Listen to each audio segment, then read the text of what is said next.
I'm getting ready to go and get 2 new rats today, and I will tell you a bit more about them and their story when I get them home, but I just thought I'd film the entire travel journey and then kind of talk to you later on about how to travel and get rats, because I get so many questions about how to prepare, what to bring, what to take for them, and also a lot of comments saying that the only close rats to you are 2 hours, 3 hours away, and will the rats be okay travelling? And the answer to that is pretty simple, it's yes. Rats travel really well in a car, public transport, whatever you have to use. Today I'm actually driving a bit to the train station, my closest train station. I could drive the entire way if I wanted to, but I don't want to, so driving a bit of the way and then also getting a train up to Leeds where the rats are, so a bit of a combined travel journey just to get the rats, and then I'll talk to you later on about how it went. So it is a little bit unexpected. I was not sure if I was going to get these rats or not, but I'm very excited. So let's go and get them. I'm going to finish getting ready and then we'll get in the car, get on the train and go and pick them up. So I've just prepared my carrier ready to go, and I always get questions where this carrier was from. I don't know, I was given it, so I think it was probably Pets at Home or somewhere, but inside I've put some back to nature bedding, also some dust extracted hay just in case they do get scared and they want to hide under something, and then some of my mix to eat. The only thing I've not put in yet, because I need to go downstairs for it, is a water source. So usually I'll use cucumber, that's really good because it is mostly just water anyway, but I don't have any cucumber in the house, so it's going to have to be pepper, I think. And then what I'm also going to do, because I am doing a fair bit of walking and also going on public transport, is put this into a reusable bag, because firstly it just avoids any unwanted questions like, oh my god, what's in your carrier? And then the utter disgust on their face when you tell them it's rats. So just avoids anything like that, because most people, when you're carrying it like this, can't really see. So things like that. I've also heard stories of people when they get taxis and things, needing to take their rats to the vets. That's their only mode of transport, and the taxis are advertised as pet friendly, actually being denied taxis because they've got rats. So just concealing as much as possible. Obviously don't be putting anything on top, blocking ventilation. It's still fairly ventilated when you're carrying it like this. I might get a different bag, this one is a bit big, but don't block the ventilation, obviously. They still need to breathe.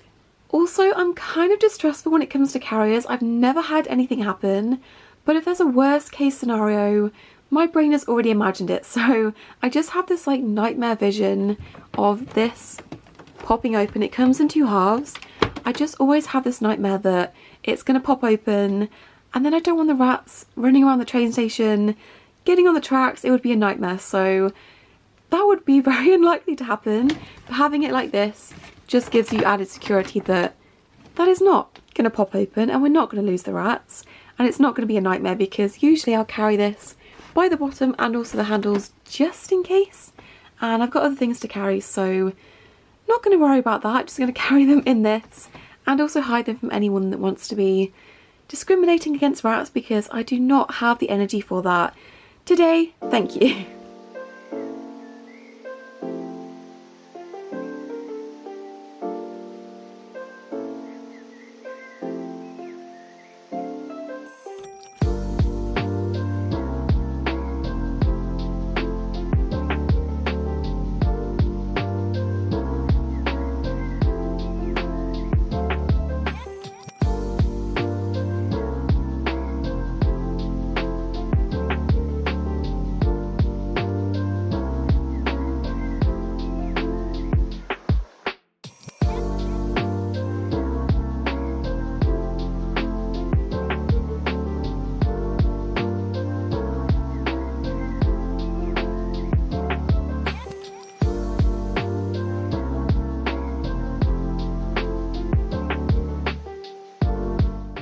So I just thought I'd show you what came in their kitten pack.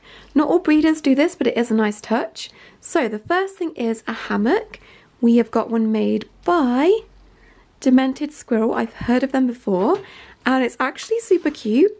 It's like a mustard colour and it's got bears and deers and squirrels and stuff. So cute. So it's a fairly big actually, just a flat rectangle shape. And then we have also got some of the food they're on. So I have opened this to put it into their enclosure, but it's just a bag of their mix that I've obviously opened already.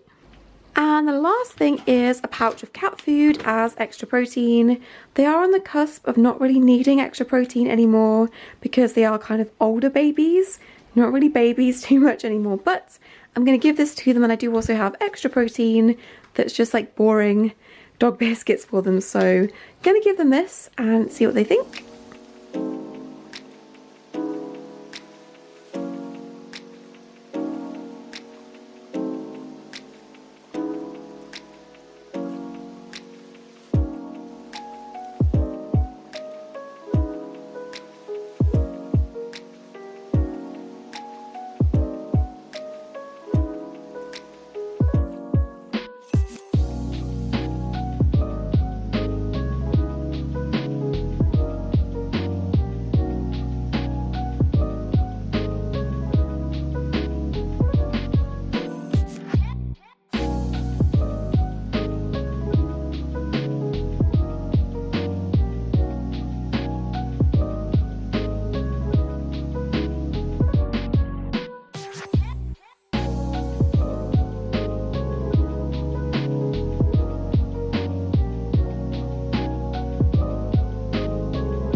So these are my new boys. They're both Burmese.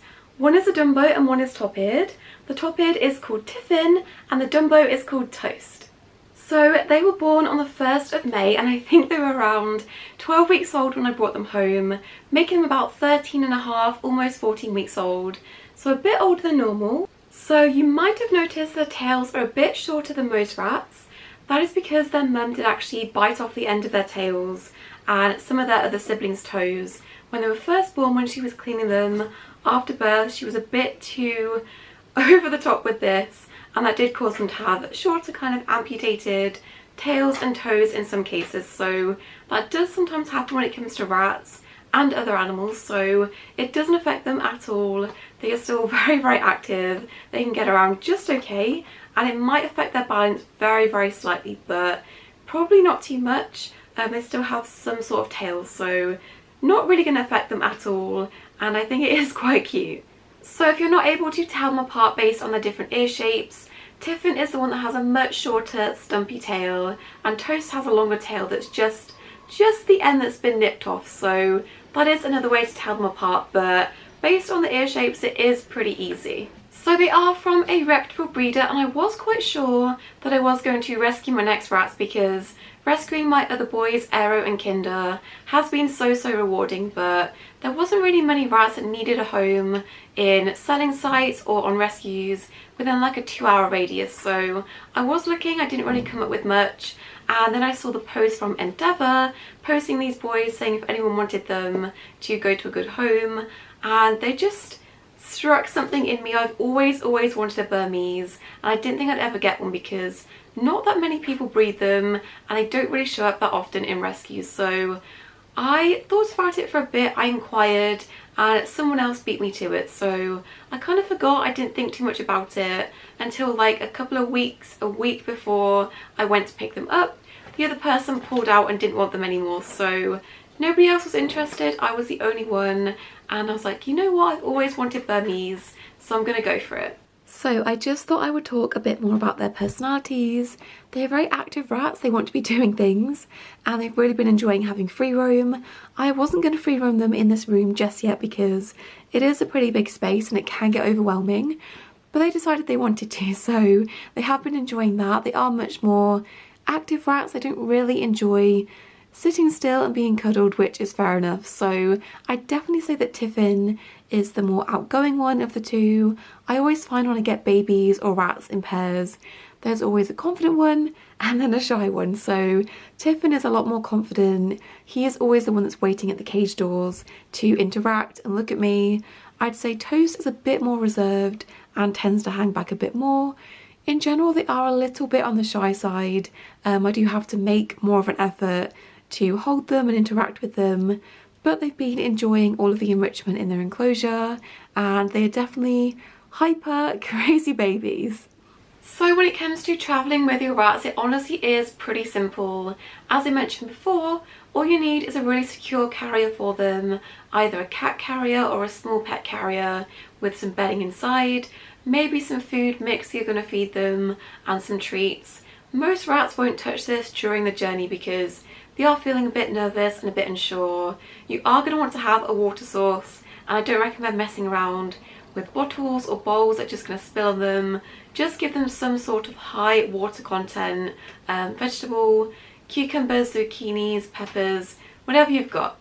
If you are going on a journey that is a bit longer, 6, 7, 8 hours, or you're staying overnight in a hotel or something, maybe then take a small hamster cage that you then can attach a water bottle to and gives them slightly more space. But honestly, being in a slightly smaller space for a day or two is not going to hurt them in the grand scheme of things when you're trying to bring them home. I would try to keep things as low-key as possible because there is still a stigma around rats, and the public opinion isn't always great, and it just saves you the stress of having to deal with nasty comments. Although it's perfectly fine in most places to take your pets on public transport, trains, taxis, buses, some people are still going to have an issue with it, so either keep it quite low-key and put them into a reusable bag like I do, or if someone asks, it's okay to lie and say that you've got a hamster or something else that doesn't have that stigma attached to it. Just avoid unnecessary comments about what you're bringing home. Generally, they are quite quiet when you're travelling with them. You might get the odd scuffle around as they're looking for food or the odd stress sneeze, but generally most people are not going to know that you've got them because they are quite quiet compared to other pets. The only worry I had when I was travelling with mine, and I have travelled on a train with rats before, is sometimes when rats get nervous, especially baby rats that have had a lot of protein in their diet, they do something that we call a fear poop, and it's basically just a really big, stinky, not quite diarrhea, but just a very, very stinky poop. And I was kind of worried they would do one of those on the train, and then I got to sit there for an hour knowing that that was my rat stinking out the entire train. But luckily they didn't do it. Obviously they do still have a very, very slight smell to them, but I wasn't sat next to anyone, thankfully. Nobody was none the wiser that I had these boys on the train. Mostly for the entire journey they are just going to sit in one spot and sleep and cuddle. It can be quite stressful for them, but generally they tend to handle this pretty well, and they're just going to sleep the entire journey. Most rats, especially if you're travelling during the day, they would be asleep anyway, so you're not really going to notice they're there and they're not going to be trying to get out or something. Most rats are just going to sit and be quiet and nice and peaceful until you get home. Don't be tempted, and I know it is very, very tempting to interact with them and get them out and cuddle them on trains, in taxis, in the cars.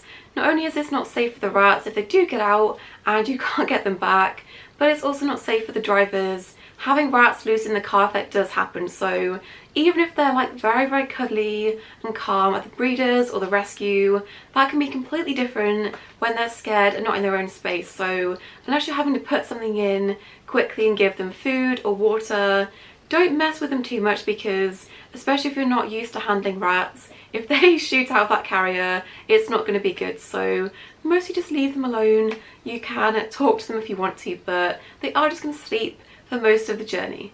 Obviously also be mindful of other basic safety things, like making sure they're secure in the car. If you don't have another person to hold them, which most of the time I don't, then strap them in, make sure they're secure. I just put a seatbelt around mine, and sometimes like through the handle of the carrier, just to make sure if I do have to make an emergency stop or something, they're not going to go flying. So things like that. Also be mindful of temperature. If you are doing like the carrier bag thing, obviously make sure they still have enough ventilation, and if it is super hot, I probably wouldn't do this, but just be mindful when you're travelling on trains, taxis, your car, that they're not getting too hot, and you're obviously not leaving them in a hot car for any duration. But yeah, that is generally how I travel to get rats and then bring them home. It really is an easy process, and I think a lot of people stress about it much more than the rats are going to stress. They're just going to kind of hunker down and wait until you get home. It really is an easy process, so don't stress too much if you have a long journey to get them.